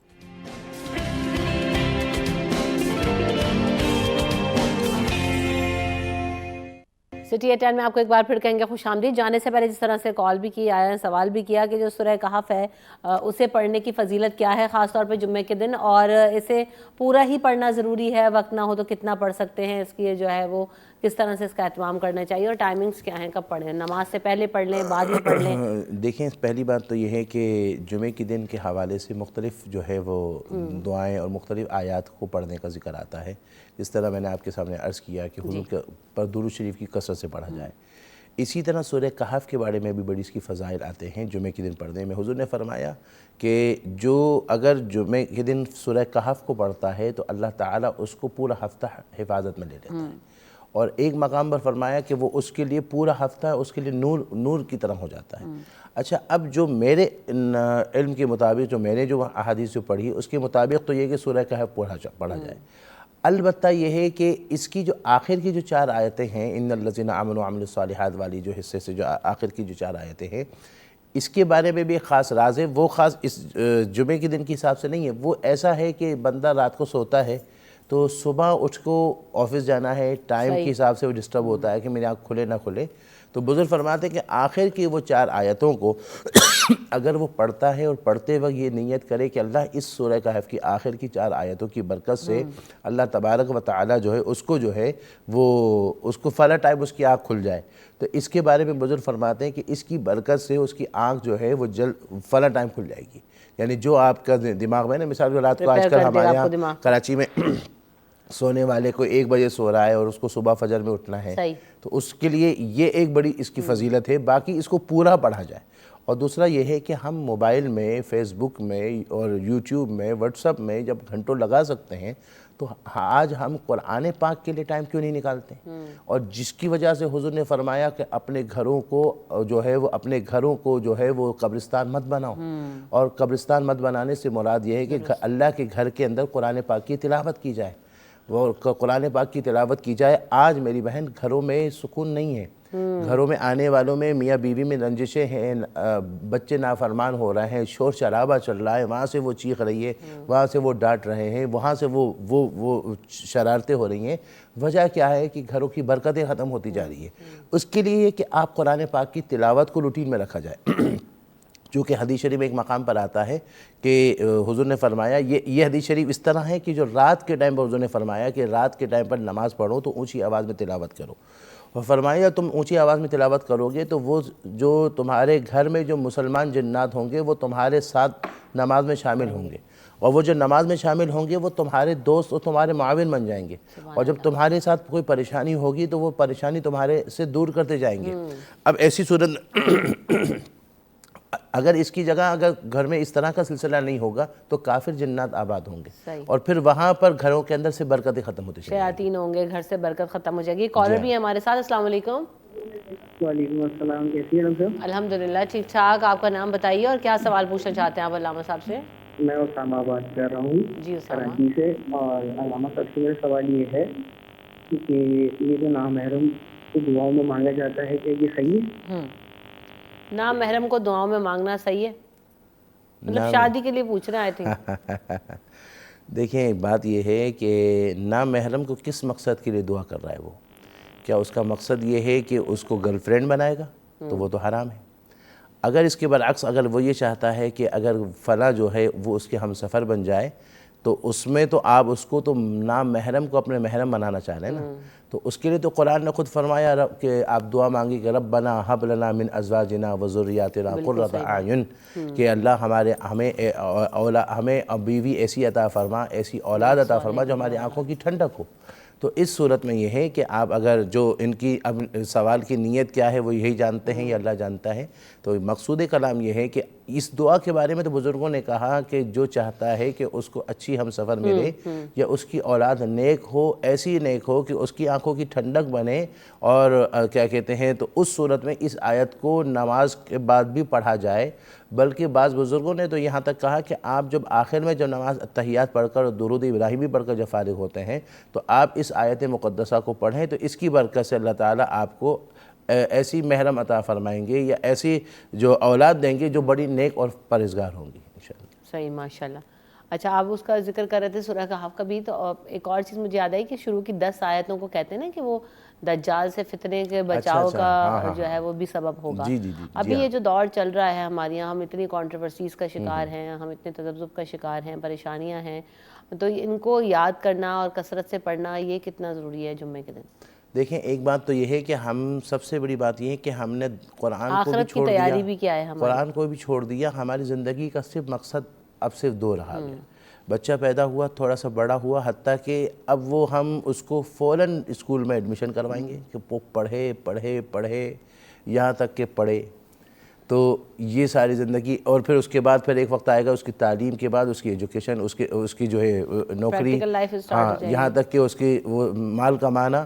تو قرآن کہتا ہے المال والبنون زینت الحیات الدنیا کی، یہ مال اور اولاد یہ جو ہے دنیا کی زینتیں ہیں، کمانے سے منع نہیں کیا، مگر مقصد یہ ہے کہ اسی میں اپنے دل کو لگا دینا، قرآن نے اس کو منع کیا، فرمایا یا ایھا الذین آمنوا لا تلہکم اموالکم ولا اولادکم عن ذکر اللہ، ایمان والو تمہاری اولاد تمہاری اولاد اللہ کے ذکر سے تم کو غافل نہ کر دے۔ مقصد یہ کہ مال کمایا جائے مگر مقصود اللہ کی رضا رکھا جائے، اللہ کو راضی کرنا مقصود رکھا جائے، اور اس کے لیے قرآن پاک اللہ کا کلام ہے، اللہ رب ذوالجلال کا کلام ہے، اور اس کلام کو اپنے زندگی کے اندر پیوست رکھیں۔ جس طرح ابھی میں نے دوران گفتگو عرض کیا کہ وہ جو شاہ صاحب کی جن کے نوجوان بیٹے کا جو انتقال ہوا، شہید ہوئے ایکسیڈنٹ میں، اور دوسرے بیٹے کی گھٹنے کی ہڈی ٹوٹ گئی، انہی کے والد تھے، ان کے بارے میں آتا تھا کہ وہ ایک دن میں 3 قرآن پاک پڑھ لیا کرتے تھے۔ ان کی روٹین ایسی تھی کہ ان کی زبان روک ہی نہیں پاتی تھی، وہ واش روم میں بھی جاتے تھے، وہ اپنے زبان کو روکتے تھے کہ یہاں کلام نہ پڑھ پاؤں، یعنی وہ اللہ کے کلام ان کے وجود میں سرایت کر گیا تھا۔ صحیح بات، اللہ کے کلام تو اب اسی لیے حضور نے فرمایا کہ اقرأوا القرآن فإنہ یأتی یوم القیامت شفیعا، قرآن پڑھو بے شک یہ قیامت کے دن تمہاری شفاعت کرے گا۔ اور قرآن نے ایک مقام پر کہا کہ یہی قرآن جو شفاعت کرے گا، اللہ کے بارگاہ میں اللہ کی کلام کی شفاعت ہوگی اور اس گناہگار کی بخشش ہوگی، مگر وہ بندہ جس نے قرآن چھوڑ دیا۔ قرآن فرماتا ہے وقال الرسول یا رب ان قوم اتخذوا هذا القرآن مہجورا، کہ رسول فرمائیں گے اے میرے رب میری اس قوم نے قرآن چھوڑ دیا۔ اب جس محبوب کی اللہ کے بارگاہ میں جس کی شفاعت حضور کریں گے، حضور بخاری میں آتا ہے کہ اللہ اس کی شفاعت قبول فرمائے گا، اور جس کی حضور شکایت کریں گے اس نے قرآن چھوڑ دیا، بتائیے اس کا کیا حال ہوگا۔ لہٰذا اپنی زندگی کے اندر اب ایک ساتھ آپ کو یہ نہیں کہہ رہے ہیں کہ آپ 7 سپارے پڑھیں، آپ اسٹیپ بائی اسٹیپ آپ 5 منٹ فجر کی نماز پڑھیں، نماز سے فارغ ہوئے وہیں قرآن پاک اٹھائیں، بچوں کو بٹھائیں۔ پہلے کتنا اچھا موقع ہوتا تھا، بچپن میں نانیاں دادیاں بچوں کو بٹھا کر قرآن پڑھتے تھے، یہ آج رمضان شریف میں فجر کے بعد یا فجر سے پہلے قرآن کی تلاوت ہوتی ہے۔ زندگی کے اندر روٹین بنا دیں، اگر آفس جانا ہے اسکول جانا ہے ٹائم نہیں ہے، جو ہے وہ عصر کے بعد گھر میں بیٹھیں قرآن پاک پڑھیں، ایک ٹائم ضرور فکس کریں اپنے گھر میں، اس قرآن پاک کو پڑھتے ہوئے اس کے ساتھ اس کا ترجمے کو پڑھیں، اس کی تشریح کو پڑھیں، علماء اچھے صحیح علماء کے بیانات کو سنیں۔ صحیح، بالکل۔ ایک کالر بھی ہیں، ان کو بھی شامل کر لیتے ہیں۔ السلام علیکم۔ السلام علیکم جی، کون بات کر رہے ہیں اور کیا سوال ہے؟ میڈم میں ندیم بات کر رہا ہوں، میرا کام کے سلسلے بات کرنی تھی۔ جی جی فرمائیے۔ میڈم بہت دن سے کام کرنی لگ رہا میرا۔ کیا کام کرتے ہیں آپ؟ تو طبیعت بھی صحیح نہیں میری۔ آپ کام کیا کرتے ہیں یہ بتائیے؟ جی میں درزی کام کرتا ہوں، درزی کا۔ درزی کا کام کرتے ہیں آپ؟ جی جی جی، تو کیا پوچھنا چاہتے ہیں؟ علامہ صاحب سے سوال کیجئے، سن رہے ہیں آپ کو۔ میرے ہاتھ میں درد ہے نا، تو ہاتھ پالش پڑی ہوئی رات کو، تو کام مجھ سے نہیں ہو رہا صحیح۔ اچھا جی اچھا دیکھیں بات میں بیمار بھی ہیں، کام بھی کرنے کا دل بھی نہیں ہوتا، کام مل بھی نہیں رہا ہے۔ کام کرنے کا دل کس کا کرتا ہے؟ بندے کو آرام کرنا اس کی عادت ہے، ایک بندے کی فطرت ہے، کام کرنا پڑتا ہے۔ اصل میں 2 باتیں، ایک تو یہ ہے کہ کنٹینیوٹی کے ساتھ بیٹھ کر کینچی سے کاٹتے رہنا، کپڑے کاٹنا، وہ سلائی کرنا، اس میں ہاتھ میں بھی درد ہو جاتا ہے، یہ حصوں میں بھی وینس کی پرابلمز بھی ہو جاتی ہے۔ ایک تو یہ بھی ہوتا ہے، بعض دفعہ کیا ہوتا ہے جادو بھی کر دیا جاتا ہے، جس کی وجہ سے کیا ہوتا ہے یا نظر لگ جاتی ہے کہ وہ ایکٹیو پن ختم ہو جاتا ہے اور جسم جکڑ جاتا ہے، اور جس کی وجہ سے وہ کرنے بھی لگے تو وہ ایکٹیو پن نہیں ہو پاتا، دل نہیں ہوتا، اور نہیں ہوتا۔ اگر دل ہو بھی جائے نا، دل بھی نہیں ہوتا اور کرنے لگے تو وہ بیٹھے۔ تو ایسے بھی لوگ ہیں جو وہ کہتے ہیں کہ 1.5 گھنٹے میں جو ہم کپڑے کاٹ کر وہ کر لیتے ہیں تو اس کے لیے پورا دن لگ جاتا ہے، وہ نظر لگ جاتی ہے یا جادو کر دیا جاتا ہے۔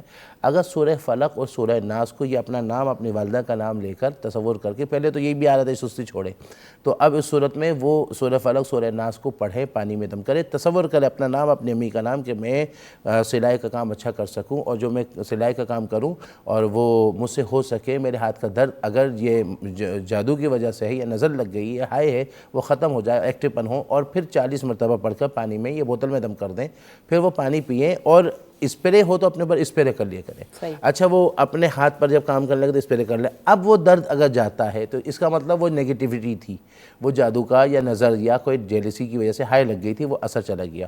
اور اگر نہیں جا رہا تو اس کا مطلب وہ کوئی بیماری کا معاملہ ہے، تو اس صورت میں یہ ہے کہ وہ بندہ پھر بیماری کے لیے کسی ڈاکٹر کو دکھا دے تو اللہ نے چاہا آسانی ہوگی۔ دوسرا انہی کے ذریعے لوگوں کو یہ بھی میں بتاتا ہوں کہ آپ چاہتے ہیں گاہک زیادہ زیادہ آئے تاکہ مال کمائیں، ہاں تو جیب کاٹیں. میں تو حیران ہوں، کہہ رہے ہیں درزی کا کام نہیں ہے، عورتوں کے تو کپڑے سلنا بند ہی نہیں ہوتے. ہاں ہاں نہیں ہمارے پاس تو ایسے بھی درزی آ رہے جو کہہ رہے ہیں ہم خالی بیٹھے ہوئے ہیں. وہ اصل میں ریڈی میڈ بھی بہت ہو گیا نا. ہاں وہ نہیں، وہ پھر ہم جب ان کا کچھ روحانی علاج کرتے ہیں اس کے بعد ان کے بعد گاہک آنا شروع ہو جاتے ہیں. اس کا مطلب جادوئی رکاوٹیں بھی ہیں. تو سورہ نصر اذا جاء نصر اللہ والفتح کے بارے میں بزرگ فرماتے ہیں کہ اگر اس کو 70 مرتبہ اس نیت سے پڑھیں جس کا ترجمہ ہے اذا جاء نصر اللہ، جب آئے گی اللہ کی مدد، والفتح اس کی طرف سے جب کشادگی آئے گی، وَرَأَيْتَ النَّاسَ تم دیکھو گے لوگوں کو، يَدْخُلُونَ فِي دِينِ اللَّهِ أَفْوَاجًا کہ اللہ کے دین میں فوج در فوج وہ داخل ہو رہے ہیں. اس آیت میں آ رہا ہے اللہ کی مدد کا ذکر آ رہا ہے اور لوگوں کی آمد کا ذکر ہو رہا ہے، اور وہ بھی فوج در فوج آنے کا ذکر ہو رہا ہے. پھر آگے اس کی تسبیح کا، اس کی بخشش کا ذکر جو آ رہا ہے.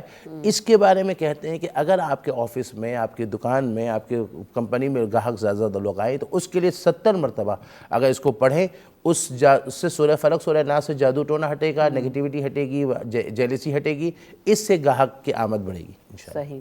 انشاءاللہ تو آپ یہ دونوں چیزیں پڑھ سکتے ہیں کثرت کے ساتھ. اور آپ کچھ برکت کا بھی بتا رہے تھے، برکت کے لیے اور خیر و برکت کے لیے، رزق کے لیے، کیونکہ ابھی دیکھیں نا کہ یہ جو بات کر رہے ہیں کہ کام نہیں ہے، رزق کے حصول کے لیے سب لوگ کر رہے ہیں، تو اس میں برکت کا وظیفہ کچھ آپ بتا سکتے ہیں؟ جی ایک تو یہ ہے کہ بات یہ ہے کہ اپنے کمائی کے اندر کوشش کی جائے کہ حلال رکھا جائے، کیونکہ حلال نہیں ہوگا تو کثرت تو ہوگی، برکت نہیں ہوگی. تو اس صورت میں کوشش کریں جو بھی کوئی بندہ کام کر رہا ہے وہ اپنا کام ایمانداری سے کرے، پورا جو اس کی جو ذمہ داری ہے وہ اس کو کرے. ایک وظیفہ ہے، یہ میرا اپنا بچپن میں یہ اپنا تجربہ کیا اور جس کو بتایا. ایسے بھی لوگ ہیں جن کا کہنا یہ ہے کہ ہمارا 1 مہینے کا راشن 1.5 مہینہ چلا، اور کہتے ہیں، اور بچپن میں اگر ابو خرچی دیتے تھے، اگر وہ کیا کہتے ہیں وہ پڑھا تو دن ختم ہو گئے اور پیسے بچ گئے، اور نہیں پیسے بچ گئے، اور نہیں پڑھا پیسے نہیں ختم. ہاں اور جی اور اگر نہیں پڑھا تو پیسے ختم ہو گئے، دن رہ گئے. تو وہ وظیفہ بہت آسان ہے. اللہ تعالیٰ کے کلام کی 4 صورتیں ہیں. سورہ قریش ہے، سورہ کافرون ہے، سورہ لہب ہے، سورہ اخلاص ہے. درود شریف پڑھا جائے اول آخر 3 دفعہ درود شریف. جو برکت کے لیے جو بسم اللہ پڑھنی ہے وہ بسم اللہ ہے علی برکت اللہ. آپ جیسے مثال کے طور پر آپ کے تنخواہ آئی ہے، آپ کا راشن آیا، آپ کے پاس جو بھی ہے آپ نے اس پہ تصور کر کے دم کر دیا. سورہ قریش، سورہ کافرون، سورہ لہب، سورہ اخلاص، یہ 3 دفعہ پڑھا جائے اس نیت سے. اور ہر سورت کو شروع کرتے وقت بسم اللہ علی برکت اللہ کرتے ہوئے پڑھیں، اس پہ دم کر دیں. اس کے بعد پھر وہ جو آپ دیکھیں، آپ خود اپنا احتساب کریں، جس سے آپ کا یہ ایقان یقین مضبوط ہوگا کہ وہ آپ کا جو راشن آپ لائے تھے وہ آپ نے اس طرح دم کیا، اور جب وہ ختم ہوا تو اس میں کتنا ٹائم لگا، کچھ برکت ہوئی، کچھ بڑھا نہیں بڑھا، اس سے آپ کا یقین اور آپ کا جو ہے جذبہ بھی بڑھے. اچھا، کسی بھی وظیفوں کو کرنے کے لیے، دعا کو مانگنے کے لیے کس حد تک یقین کی ضرورت ہوتی ہے؟ حدیث شریف میں آتا ہے ادعوا اللہ وانتم موقنون بالاجابہ. ایک تو یہ ہے کہ حضور نے کہا اللہ سے دعا مانگو اس حال میں کہ یقین ہو اس کی قبولیت کا، اور قبولیت کا یقین ہو، اور اس کے ساتھ ساتھ یہ ہے کہ آپ جو مانگ رہے ہیں وہ حضور قلب بھی ہو. آپ دعا تو مانگ رہے ہیں مگر خیال آپ کا کہیں اور چل رہا ہے، پھر ایسی صورت میں وہ دعائیں قبول نہیں ہوں گی جو آپ زبان سے تو فرفر بول رہے ہیں، بلکہ یہ تو میں کہوں گا کہ آپ بارگاہ خدا میں بیٹھ کر یہ ادھر ادھر خیال گھمائیں. یہ تو بہت بڑا وہ ہوگا. وہ تو دلوں کے حال جانتا ہے، وہ تو انہ علیم بذات الصدور، وہ دلوں کے بھید جانتا ہے، وہ تو جان رہے تم دل میں تمہارا کیا چل رہا ہے. پھر سب سے بڑی بات امن یجیب المضطر اذا دعاہ ویکشف السوء. قرآن کہتا ہے کون ہے جو جواب دیتا ہے جب بندہ بے قرار ہو کر دعا مانگے تو اس کی جو ہے وہ تکلیف کو دور کر دے. یہ کون ہے جو بے قرار ہو کر دعا مانگے، اس کی کون ہے جو جواب دیتا ہے جب بے قرار ہو کر. تو اس آیت کے مطابق یہ پتہ چلا بندہ عجز و انقصاری، بے قراری، گریہ و زاری، امید نہیں، یقین کامل کے ساتھ، اور پھر مانگے. اور جب مانگے، یہاں پر مجھے یاد آیا کہ ایک پیر صاحب تھے اور ان کا بھی کشف مضبوط تھا، اور مجھے جو ہے موئے مبارک کے سامنے دعا کے لیے لے گئے. تو اب حضور کا موئے مبارک سامنے ہو تو بندہ تو وہاں پر تو کہتا ہے کہ مانگ لیں، مانگنے کا موقع ہے. تو خیر وہ پیر صاحب اس وقت پہنچے نہیں تھے. دعا مانگی بڑے حضور قلب کے ساتھ اللہ کے بارگاہ میں دعا کی. اس کے بعد وہ پیر صاحب پہنچے. پیر صاحب نے اپنے ایک مرید کو بلایا، وہ نوجوان لڑکا تھا، بلایا تو کہا کہ ہاں بھائی کیسا رہا روحانی؟ دیکھو اس نے دیکھا کشف کے ذریعے، اس نے بتایا. پھر انہوں نے ایک سوال کیا، مولانا نے دعا کی، کس دعائیں قبول ہوئی یا ان کی صرف زبان کی لفاظی تھی؟ اب انہوں نے سب کے سامنے بول دیا، اب جب سب کے سامنے بولا تو پھر اس شخص نے کہا کہ نہیں، ان کی دعا حضور قلب سے تھی اس لیے قبول ہوئی۔ تو اللہ کے بارگاہ میں بندہ مذاق نہ کرے، دل سے مانگے، یقین کامل رکھ کر مانگے، بالکل ایسے ایک کالر اور دوسروں سے منگوائیں، دوسروں سے بھی دعائیں جلدی قبول ہوتی ہیں، لیکن وہ بھی بات وہی ہے کہ وہ ان کا بھی فیل کیا ہے، یہ بھی چیزیں میٹر کرتی ہیں۔ السلام علیکم، ایک اور کالر ہے ہمارے ساتھ، کون اور کہاں سے گفتگو کر رہے ہیں؟ السلام علیکم۔ ہیلو، السلام علیکم۔ وعلیکم السلام، کون بات کر رہی ہیں اور کہاں سے؟ جی میں کراچی سے بات کر رہی ہوں، میرا نام شہدا ہے۔ جی فرمائیے، کیا پوچھنا چاہتی ہیں آپ؟ لائن ڈراپ ہو گئی، آپ پھر کال کر لیجیے تاکہ آپ کی آواز جو ہے نا ہم تک کلیئر آ سکے۔ تو یقیناً ہم جو دعا کی بات کر رہے ہیں اور یقین کی بات کر رہے ہیں، تو اس کے لیے خیر و برکت اور ان سب چیزوں کے لیے آپ کا جو فیتھ ہے اسے اسٹرانگ ہونا ضروری ہے، اور تبھی آپ یہ کر سکتے ہیں۔ نماز بھی ہم پڑھ رہے ہوتے ہیں نا، ہمارا دماغ کہیں اور لگا ہوتا ہے، دعا مانگ رہے ہوتے ہیں، ہاتھ اٹھے ہوتے ہیں، لیکن دل میں کچھ چل رہا ہے، دماغ میں کچھ اور چل رہا ہے اور زبان پہ کچھ اور ہے۔ جب آپ فوکس ہی نہیں ہوں گے اور آپ کہیں اللہ تعالیٰ ہماری دعائیں قبول نہیں کرتا۔ ہاں، میں دیکھیں میری بہن، ایک بات تو میں، چونکہ اب مجھے جہاں تک اندازہ ہو رہا ہے پروگرام کا ٹائم بھی اختتام کی طرف جا رہا ہے، بالکل ایسے ہی، تو اس لیے میں یہ عرض کروں گا کہ سب سے بڑے آج کے دور میں لوگ پریشانی کی طرف بہت زیادہ ہے، ذہنی سکون نہیں ہے۔ آج کے دور میں بندہ کما بھی بہت رہا ہے مگر پھر بھی سکون نہیں ہے، مالدار اچھے عالیشان گھر میں بھی رہ رہا ہے مگر پھر بھی سکون نہیں ہے۔ ہر بندہ چاہتا ہے کہ سکون مل جائے۔ تو پہلی بات تو جیسے آپ نے کہا کہ بھئی جو بھی بندہ کرے اس کی اہمیت کو سمجھے، اس کے فضائل کو پڑھے، علماء سے سنے، اس کو نہ کرنے پر، جیسے نماز نہ پڑھنے پر اس کی وعیدات، تاکہ یہ کہ اس کو سننے، اس کو عبادات کا سن کر، حدیث شریف میں آتا ہے کہ فرشتے کا نزول ہوتا ہے جب نماز شروع ہوتی ہے اللہ کے بارگاہ میں۔ پھر حضور نے ایک مقام پر فرمایا کہ من صلی خلف عالم تقی فکانما صلی خلف النبی، حضور نے کہا جو متقی عالم کے پیچھے نماز پڑھے، حضور نے کہا گویا اس نے نبی کے پیچھے نماز پڑھی۔ کیا مقام اس کو مل رہا ہے کہ اتنا بڑا۔ اب جو سکون چاہتا ہے اس کا ایک بہترین طریقہ یہ ہے کہ بندہ 200 مرتبہ کلمہ شریف پڑھے۔ اچھا، کلمہ شریف اگر کوئی زیادہ اگر لوگ ڈسٹرب نہ ہو تو تھوڑی بلند آواز سے پڑھے۔ لا الہ الا اللہ، لا الہ الا اللہ۔ الا اللہ کا لفظ، جو لفظ اللہ جو ہے نا، اس میں ذات کا تصور کرے کہ دل پر ضرب لگ رہی ہے، لا الہ الا اللہ، دل پر ضرب لگے 200 مرتبہ۔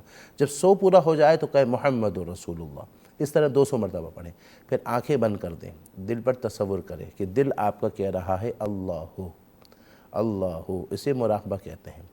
جو عام طور پر لوگ میڈیٹیشن کے مختلف طریقے بتاتے ہیں، یہ ہے کہ اس سے آپ آنکھیں بند کر کے تصور کریں۔ اگر مرشد آپ کے ہیں اور وہ کمال والے ہیں، ظاہر ہے جو مرید کے لیے تو مرشد وہ کمال والا ہی ہوتا ہے، تو اگر وہ مرشد کامل ہے تو ان کا تصور کرے کہ وہ سامنے ہے، اور اس تصور میں آنکھیں بند کر کے بیٹھ جائیں 5 منٹ 10 منٹ، اور تصور کرے ساری کائنات کے اسرار اور انوار اور فیوز و برکات کے جو روحانی پاور ہے وہ لفظ اللہ اس میں ذات میں ہے۔ بالکل ایسے ہی، اس تصور میں آنکھیں بند کر کے بیٹھ جائے، چونکہ سکون کا تعلق دل سے ہے، اور اس تصور میں اللہ پر تصور اوپر اور ہو کا تصور نیچے، 5-10 منٹ، اور یہ زیادہ ٹائم مل جائے تو 10 گھنٹہ بزرگوں نے کیا۔